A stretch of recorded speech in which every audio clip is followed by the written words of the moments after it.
ඊට මේකේ තියෙන්නේ පරීක්ෂණාංක 11 යටතේ තියෙන්නේ මාතෘකාව දාගන්න පරීක්ෂණාංක 11 ඊට පස්සේ තියෙනවා හෙලෙක්සිය දුන්නක අවලම්බනය කර ඇති වස්තුක ස්කන්ධය හා දෝලන කාලාවර්ත අතර සම්බන්ධය T හා M අතර සම්බන්ධය ගන්න තමයි. හරි. එතකොට මෙතන තියෙනවා ද්‍රව්‍ය හා උපකරණ දුන්න හෙලෙක්සිය දුන්න කියලා කියන්නේ දුන්න ග්‍රෑම් 50 මෙතන පඩි කට්ටලේ කියලා තියෙනවා. පඩි සෙට් එකක් විරාම ගටිකාවක් නිවේශන කූරක් ආධාරක ආධාරකයේ මෙතන පේනවා මේක ලකුණු කරන්න කිව්වොත් මේ තියෙන ආධාරකය මේ තියෙන මේ පඩි කට්ටලය මේ තියෙන හෙලෙක්සිය දුන්න විරාම ගටිකාව මෙතන පේනලා නැහැ මේ තියෙන්නේ නිවේශන කූර. නිවේශන කූර. මේ පරීක්ෂණයේදී සිදු කරන්නේ කියන්නේ වස්තුවක ස්කන්ධය හා කාලාවර්තය මේ තියෙන ස්කන්ධය මෙතන T වල වර්ගය අතර අනුලෝම සම්බන්ධයක් තමයි අවසානයේ. එතකොට අපි මේකෙදි සිදු කරන්නේ M වෙනස් කරනවා. M වෙනස් කර T මයිනස්. T කියලා කියන්නේ ආවර්තකාරය. ඒතර මේකේ රූපසටහන පොඩ්ඩියට ඇඳගත්තා, කොටස් ටික ලකුණු කරගත්තා, ප්‍රස්ථාරය දාගත්තා. දැන් මේකේ තියරි කොටස කියනවා මෙන්න මෙහෙම. එල්ලා ඇති දුන්නක ස්කන්ධයේ M දුනු නියතයේ කේවන විට කාලාවර්තය මේ විදිහට ලියන්න පුළුවන්. ඒතර මේක මතක තියාගන්න තියෙන සමීකරණය. ඊට පස්සේ මේක වර්ග කරනවා T වර්ගය සමානයි 4යි වර්ග M බෙදීම K. එතකොට K කියන්නේ දුනු නියතය. ඒතර මේ සැහැල්ලු දුන්නක් ගන්නෙ බර දුන්නක් වුණොත් මේ සමීකරණය වෙනස් වෙනවා. ඒත් සැහැල්ලු දුන්නේ මේ තියෙන M කියලා කියන්නේ ගැට ගහලා තියෙන ස්කන්ධ. හරි. ඒතර අපි මේක වෙනස් කරන ස්වයත්ත විචල්‍ය වෙන්නේ මේ පඩි කට්ටලයේ කියලා තියෙනවනේ. එක පඩි රඳවන. ඊට පස්සේ ප්‍රස්ථාරය අඳින්න T හොයා ගන්න ඕනේ. ඒතර T හොයද්දී මේක විරාම ගටිකාවෙන්ම ඉන්නේ. හරි. ඒ හින්දා දෝලන එකකට නෙමෙයි කීපයකට කාලෙම. ඊට පස්සේ මේකේ කරන ක්‍රමය ගැන තියෙනවා. රූපයේ දැක්වෙන පරිදි හෙලෙක්සිය දුන්න අචල ආධාරකයකින් සිරස්ව එල්ලා පහළ කෙළවරට බර යෙදිය හැකි පඩි කට්ටලයේ ආරම්භක භාරය දාන්න. දුන්නේ කෙළවර තිරස් දර්ශකයක් සම්බන්ධ කර නිශ්චල පිහිටුම ද එහින් දෝලන පෙතට ආසන්න දර්ශකයේ කෙළේ ආධාර සම්බන්ධ කරන්න. ආසන්නව සම්බන්ධ කරගන්න ඕනේ. ස්කන්ධය නිශ්චල පිහිටීමේ සිට මදක් පහළට ඇදහැර දෝලන 50කට කාලයේ විරාම ගටිකාව. එතන දෝලන 50කට කාලෙමයි. එම මිනුම නැවත ලබා ගන්නලු M වැඩි කරමින් අගයන් 6ක් ගන්න. එතන මෙන්න මේ වගේ වකුවක් M ග්‍රෑම් 50 පඩි කට්ටල එතන 50 ගානේ වැඩි කරගෙන යනවා. දෝලන 50කට කාලයේ මයින්නවා T1 දෝලන 50කට ආපහු ගන්නවා. එතකොට ආවර්ත කාලය කියලා කියන්නේ මේවා නෙමෙයි මේවා බෙදන්න ඕනේ 50න් ආපහු දෙකෙන් බෙදන්නත් ඕනේ මධ්‍යන්නේ ගන්න. එතකොට T1 දන T2 බෙදීම 100ක් කියලායි. ඒක තමයි ආපහු මේ වර්ග කරන්න ඕනේ. ඒක මේ විදිහට දක්වන්න පුළුවන්. ඒතර මේ වගේ සැකස්ම හැබැයි මේක නිවැරදිම සැකස්මක් නෙමෙයි ආධාරකයේ තියෙනවා. මොකද මේකේ මේ දර්ශකය මේකටමයි සම්බන්ධ කරලා තියෙන්නේ. නැත්තම් සාමාන්‍ය මේ දර්ශකය මෙතන මේ රූලේ ඉඳලා වාගේ තමයි දාන්න ඕනේ. මේ ඉඳලා මේට. හරි. මේකේ විදිහට ගත්තාම දැන් ආරම්භ කරන්න තියෙන්නේ මේක මෙහෙම තිබුණා පහලට ඇද අතහැරියා. හරි. එතකොට මේ නිවේශන කූර තියෙන්නේ මැද. හරි. මේකේ තියෙන්නේ මේකට සම්බන්ධ කරලානේ. අරකේ තියෙන්න ඕනේ මේ රූලට වගේ තමයි සම්බන්ධ කරලා තියෙන්නේ. එතකොට ඒකේ කාලයමයින් ඔය නිවේශන කූර පහු කරත් සරල අවලම්බ පරීක්ෂණය වගේ මේක මේ සලනෝචල්තේ මැද ලක්ෂණ නිවේශන කූර තියෙනවා. එතනින් කාලය මැනීම ආරම්භ කරන්න හේතු තියෙනවා. එතකොට මේක මේ රූප සටහන ඇත්තටම වළංගු වෙන්නේ ඔය දුන්න සම්බන්ධ තව පරීක්ෂණයක් කරන්න පුළුවන් දුනු නියතය හොයන්න. එතනදී මේකෙදි අපිට පුළුවනි විතතිය හොයාගෙන ඒ කියන්නේ මේ ස්කන්ධය වෙනස් කරලා විතතිය හොයාගෙන අන්න එතනදී අපිට මේ විතතියමයින් තමයි රූලක් ඕනේ. එතකොට දර්ශකයේ මේ දුන්නට සම්බන්ධ කරන්නත් ඕනේ. හරි. මොකද ඒක පරීක්ෂණයේ අවසානයේ කියනවා. මොකද ඒක අමතර කරුණක්. දුනු නියතය හොයන්න කියලා මේ පරීක්ෂණය දීර්ඝ කරන්න කියලා කිව්වොත් මේ විදිහට තමයි මේ නිවේශන කූර සම්බන්ධ කරන්නේ. එතකොට අපි මේකේ මේ විතතියමයි ඉන්න ඕනේ. එතනත් රූලට ආසන්නව පුළුවන් තරම් ගන්න ඕනේ. එහෙම බැයි නම් බලන්න ඕනේ. එතන දෝලනයක් වෙන්නේ නැහැ. හරි. ඒකේ දෝලනයක් සිද්ධ වෙන්නේ නැහැනේ. ඒකේ සිද්ධ වෙන්නේ මෙහෙම පාර රඳවන්න මේක පාත් වෙන දුර පේනවා වෙනස්. ඒතර අන්නේ යගේ මැන ගන්න ඕනේ අපි. හරි.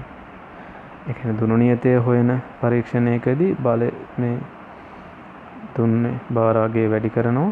ඒ වැඩි කරද්දී මේකේ විතතිය වැඩි වෙනවා. ඒතර ඒ ස්කන්ධය සහ විතතියගේ තමයි ඒකෙදි කරන්නේ. එතනදී තමයි මේ නිවේශන කූර එකට සම්බන්ධ කරන්නේ.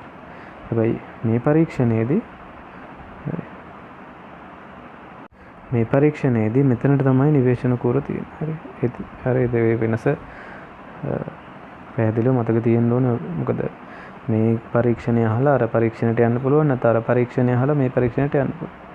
හරි. එතකොට මෙන්න මේ අගය වැඩි කරමින් අවස්ථා දෙකක පාඨාංක ගන්න ඕනේ. ඒක ගැන කිව්වා. ඊට පස්සේ හරි. ඒතර වගුව දාගත්තා. අතර මේ කියනවා එක එක m අගය සහ t අගයන් ප්‍රස්ථාරය ඇඳගෙන අපිට t වර්ගය සහ m අතර ප්‍රස්ථාරයේ y සමාන mx ආවොත් අන්න එතනින් අනුලෝම සම්බන්ධයක් තියෙන්නේ කියලා ගන්නවා. t සහ m වර්ගය. හරි. ඊට පස්සේ මේකේ විශේෂ කරුණු තියෙනවා.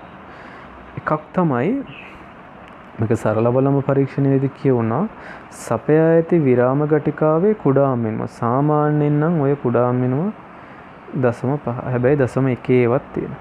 එතකොට මේවල අපිට ප්‍රතිශත දෝෂයේ 100ට 1ක් වෙන්න ගන්න. ප්‍රතිශත දෝෂය 100ට 1ක් වෙන. ඒතර කුඩා මිනුම දැන් 0.5 ගත්තොත් මිනුම අපිට වැඩි කිරීම 100% මේක 100ට ප්‍රතිශත දෝෂය 100ට 1ක් වෙනවනේ. මෙතනින් බැලුවොත් තප්පර 50 තමයි 100.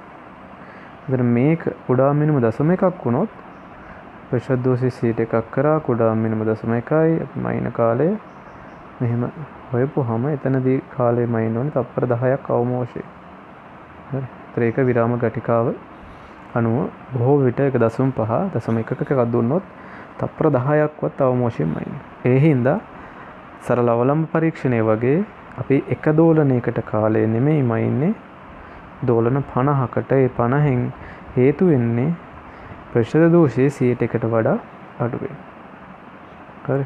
ඒක ලියා ගන්න ඕනේ සටහන කියලා. මේ දෝලන 50කට නැත්නම් දෝලන එකකට කාලය නෝ දෝලන වැඩි සංඛ්‍යාවකට මයින්න හේතුව විරාම ගටිකාවේ තියෙන ප්‍රශ්නයක් හින්දා. ඊට පස්සේ තව කරුණක් තමයි කුඩා දෝලන වෙන්න ඕනේ. නැත්නම් මේ සමීකරණය වළංගු වෙන්නේ නැහැ. හරි. ඒක සරල අවලම්බ පරීක්ෂණයේදීත් කියවුණු කරුණ. ඒතර ඊට අමතරව මේකෙදී ඔය පුද්ගල දෝෂ මොකද විරාම ගටිකාව ක්‍රියාත්මක කරද්දී එක එක පුද්ගලයා අනුව නිවැරදිව ගණනය කිරීම කරන්න දැන් ගණනය කිරීම කරන්නේත් මැද ලක්ෂය පහු කරන විට. ඒක හේතුවක් විදිහට ලියන්න පුළුවන්. මේ මැද ලක්ෂයේදී නිවේශන කූර තියෙන මැද ලක්ෂය. එතකොට එතනින් තමයි කාලය මැනීම සිදු කරන්නේ. කාලය මැනීම සිදු කරන්නේ එතන. එතනදී මේ වේගය වැඩි කියලා කියන්නේ කාලය මැනීමේදී සිදුවන දෝෂය අඩුයි. මේක සරල අවලම්බ පරීක්ෂණෙදිත් කියවුණා. ඊට පස්සේ අනිත් කරුණ තමයි පුද්ගල දෝෂ. පුද්ගලයා හින්දා නැත්නම් මේ කරනකොට සිදුවන අතපසුවීම් හින්දා අපි කියනවා හඹු දෝෂ ඇති වෙනවා. හරි. ඒක පුද්ගලයා අනුව තමයි ඒක සිද්ධ වෙන්නේ. එතකොට මේ හඹු දෝෂය අඩුකරන්න අවස්ථා දෙකක් අරගෙන මධ්‍යන්නේ ගන්න. අවස්ථා දෙකක් තමයි මෙතන යොදාගන්නේ. අවස්ථා දෙකක මධ්‍යන්නයගේ තමයි අවසානයේ ප්‍රස්ථාරයේ අඳින්න භාවිතා කරන්නේ.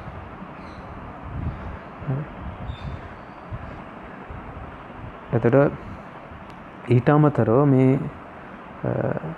මේකෙන් දුනු නියතය හොයනවා නම් දුනු නියතය වෙනම කියන්නේ මේකේ ප්‍රස්ථාරයේ අනුක්‍රමණය ඇසුරින් ගන්න පුළුවන්.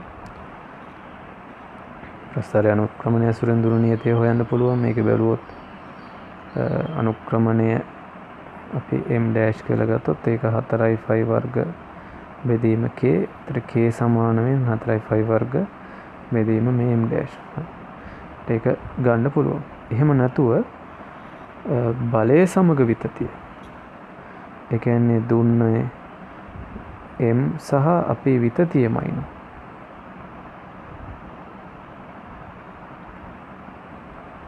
විතතිය.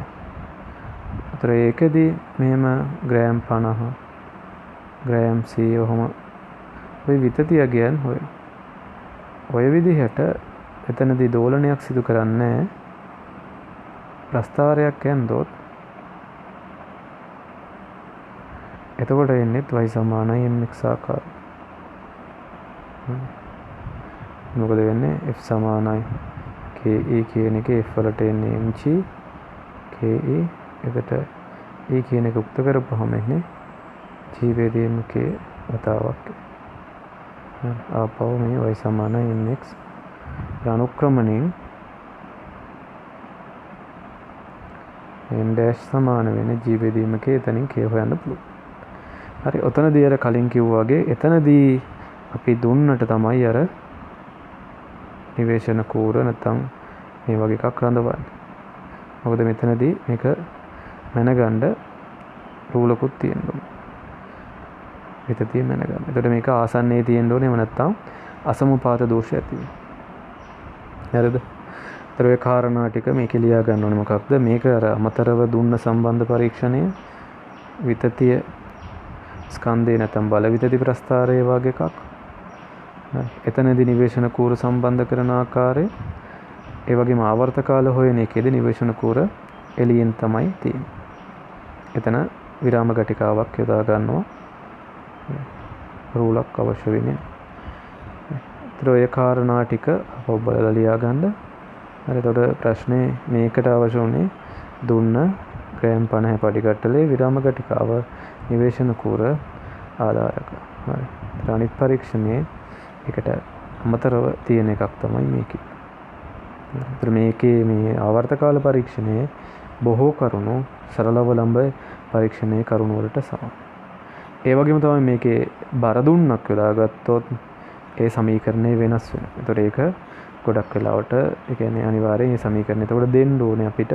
මොකද ඒක මතක තියාගන්න ඕනේ. ඒ නැත්නම් මේ සමීකරණය අනිවාර්යෙන් මතක තියාගන්න ඕනේ එකක්. හරි. ඒ ටික තමයි දුන්නට අදාළ පරීක්ෂණයට තියෙන්නේ.